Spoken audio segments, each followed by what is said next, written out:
आज बीपी मंडल जी का जन्मदिन है। इस पर समाजवादी पार्टी उनके जयंती पर क्या विचार रखती है और क्या रणनीति बनाई और क्या संकल्प लिया है समाजवादी पार्टी ने, इसके बारे में बताएं। बहुत बहुत धन्यवाद।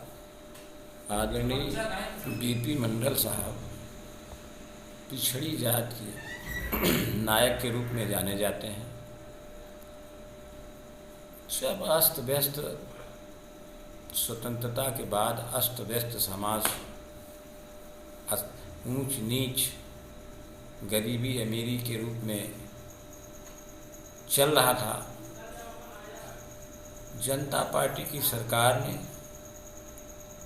इस ऊंच नीच और 60%, लगभग 60% लोगों को न्याय दिलाने के लिए सामाजिक, आर्थिक, राजनैतिक और हर क्षेत्र में उनको अवसर प्रदान करके समानता का स्थिति उत्पन्न करने के लिए आदरणीय बीपी मंडल साहब की अध्यक्षता में एक कमेटी बना करके जांच के लिए बनाया गया कि वाकई में देश में पिछड़ी जातियों की क्या स्थिति है, उनकी संख्या क्या है, उनकी सामाजिक स्थिति क्या है, उनकी आर्थिक स्थिति क्या है।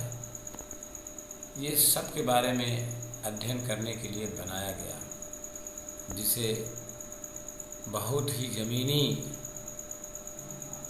कम समय में ज़मीनी हकीकत तैयार करके आदरणीय बीपी मंडल साहब ने सरकार को संस्तुति किया। संस्तुति करने के पहले ही सरकार गिर गई थी, जिसे लागू नहीं हो पाया था।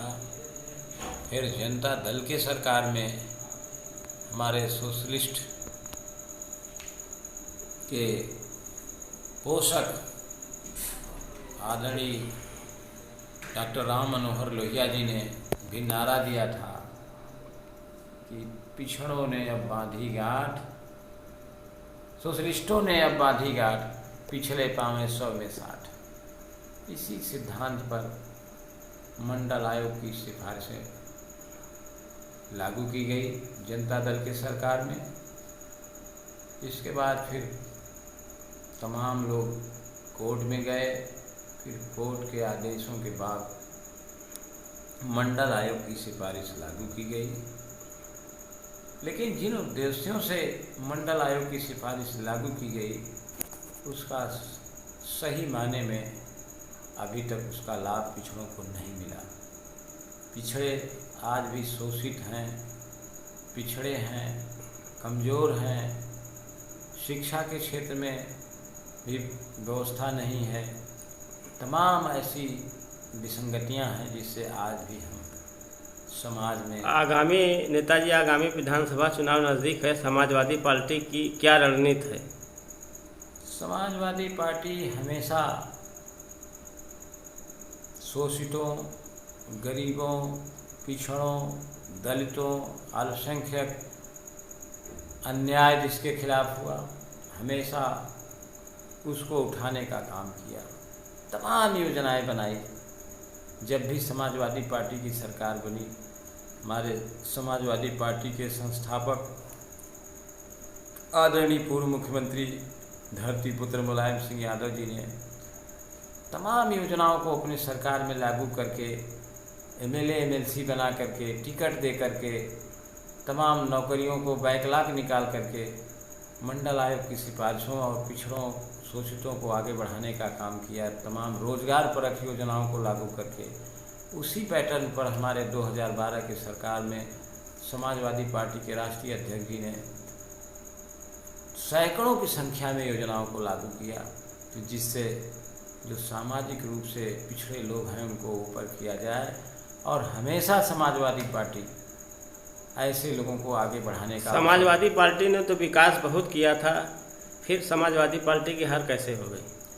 समाजवादी पार्टी विकास किया था और विकास का काम बोलता है, बोलेगा भी। अब आम आदमी समझ चुकी है, जिसका तमाम राज्यों के चुनाव में देखने को मिला, आपको उपचुनाव में देखने को मिला।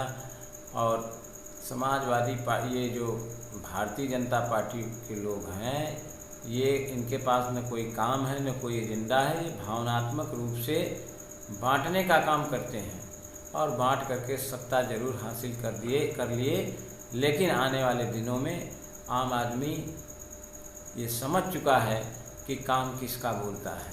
इसलिए हम काम पर आगे चुनाव लड़ेंगे और निश्चित उत्तर प्रदेश के अंदर ऐसे फिरका परस्ती ताकतों और जो केवल नाम दे करके बहकाने का काम करते हैं, ऐसे लोगों को जनता उखाड़ फेंकने का काम करेगी। निश्चित ही इस महान व्यक्तित्व जो पिछड़ी जातियों के नायक रहे स्वर्गीय बीपी मंडल जी के जन्मदिन के अवसर पर हम आशा व्यक्त करते हैं कि ये हमारा कमेरा समाज जो 60% पूरे देश में फैला है, ये जाग गया है और काम को प्रतिनिधित्व देगा, काम को महत्व देगा। और निश्चित ही काम के आधार पर समाजवादी पार्टी, जिसका सभी धर्मों का सम्मान करना, सभी वर्गों का सम्मान करना और सबके धर्मों को सुरक्षित रखना, माननीय अखिलेश यादव जी के नेतृत्व में समाजवादी पार्टी की सरकार